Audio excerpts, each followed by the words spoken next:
किसको लाए? हम ही को बोल रही है। बड़े बड़े बूढ़े मौलवी इलाज नहीं कर पाए, ये कल का लड़का ये इलाज करेगा मेरा। भुगत चुका हूं इस मंजर को। भोपाल में प्रोग्राम में गया था एक बार, मुझे लोगों ने कहा मौलाना साहब कई लाख रुपए खर्च हो चुके हैं, एक लड़की है हमारे घर में, जरा एक नजर उसको देख लीजिए मौलाना, बहुत परेशान है, 3 सालें 4 सालें हो गई इलाज करा करा के सही नहीं होती। मैंने कहा भैया ये सब मैं नहीं जानता हूँ यार, ये सब काम एक्सपर्ट लोगों से करवाओ, हम लोग इन सब कामों के पीछे नहीं पड़े हुए हैं। अब वो कहने लगा नहीं नहीं मौलाना चलिए, तो आप माशाल्लाह इतनी अच्छी तकरीर करते हैं, कुछ दुआ हुआ कर दीजिए। जबरदस्ती अपने घर पे ले गया, नाश्ता वाश्ता कराया, और जब उसकी लड़की की तरफ नजर गई ऐसे, उस वक्त हमारी उम्र बहुत कम थी, 10-12 साल पहले की बात है, और कम उम्र थी। कहने लगी किसको लाए? हम ही को बोल रही है। बड़े बड़े बूढ़े मौलवी इलाज नहीं कर पाए, ये कल का लड़का ये इलाज करेगा मेरा। हमने कहा चुप। उसने कहा हमने अरे बाप रे मर गए, बिल्कुल लग रहा था जैसे झपट जाएगी। अब मैंने सोचा कि भाई इसका इलाज तो मेरे पास है नहीं दिल में। मैंने अलग आके बाहर निकल के कहा कि भाई किसी बड़े आदमी को देखो, मैं बिल्कुल एक्सपर्ट नहीं हूं। कहा मौलाना कुछ दम तो कर दीजिए। मेरे दिल में आया कि एक चालाकी करो, खेल खेलो। मैंने कहा रे इसके ऊपर तो बहुत बड़ा साया है, इतना बड़ा शैतान इसके अंदर घुसा हुआ है। हमने कहा ये तो ठीक हो जाएगी। कहा कैसे?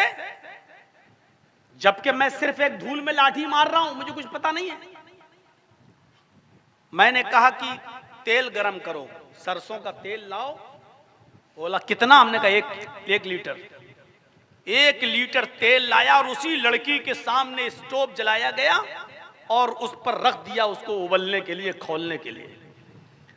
खूब खोल गया तेल, बहुत ज्यादा जब खोलने लगा और जोश मारने लगा, तब उस तेल को मैंने कटोरी में भरा ऐसे, और उसको पकड़ा मैंने चिमटे से, और मैंने कहा उसके भाइयों से इस लड़की के दोनों हाथ पकड़ो और इसके दोनों पैर पकड़ो, और एक से कहा जो उसका रिश्तेदार लगता था, मैंने कहा इसका सर पकड़ो, ये तेल इसके कान में डालेंगे।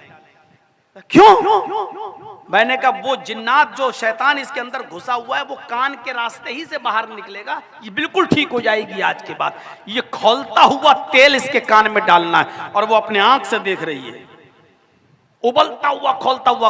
वो तो समझ गई कि ये तेल जैसे ही मेरे कान में जाएगा तो मेरे तो कान के पर्दे बेकार हो जाएंगे, बहरी हो जाऊंगी, पड़ जाऊंगी, क्या हाल होगा मेरा। तो उसके भाई कहने लगे अरे मौलाना ये जलता हुआ तेल नुकसान नहीं पहुंचेगा इसको? मैंने कहा जिन्नात आग से पैदा होता है, कुछ नहीं होगा। शैतान भी आग से पैदा है, आग आग को नुकसान नहीं पहुंचाती, इस लड़की को कुछ नहीं होगा। अगर शैतान है इसके अंदर तो कुछ नहीं होगा, और नहीं होगा तो बहुत कुछ हो जाएगा, पकड़ो इसको। जैसे ही मैंने ऐसे किया वैसे ही वो झटकते हुए कहती है हट मौलवी, मेरा कान खराब करने के लिए आया है क्या है? मैंने कहा पकड़ो इसको। कहती मुझे कुछ नहीं है, कुछ नहीं है मुझे, मैं बिल्कुल ठीक हूं। एकदम सारी चीजें कबूल दी, और साफ साफ उसने यही कहा जो मैंने उसके भाइयों से पहले बताया था कि मुझे इश्क का मामला लग रहा है, आपकी बहन जहां शादी करना चाहती है शायद आप वहां शादी नहीं करना चाहते हो, शायद ये मामला हो। बाद में जब उससे पूछा गया जब तेरे अंदर कुछ नहीं तो सही बता, तो उसने वही बताया, बिल्कुल वही कि हम कॉलेज में पढ़ते हैं, लड़का है वो हमारी बिरादरी का नहीं, हमारी कास्ट का नहीं, गैर मुस्लिम है, हमारे घर वाले उससे शादी नहीं होने दे रहे हैं, इसलिए हम ये सब कर रहे हैं। ये नौटंकियां, ये मौलवी आपको बहुत बेवकूफ बनाएंगे। तुम्हारी बेटी के बाल बड़े खूबसूरत हैं इसलिए जिन्नात आ गया।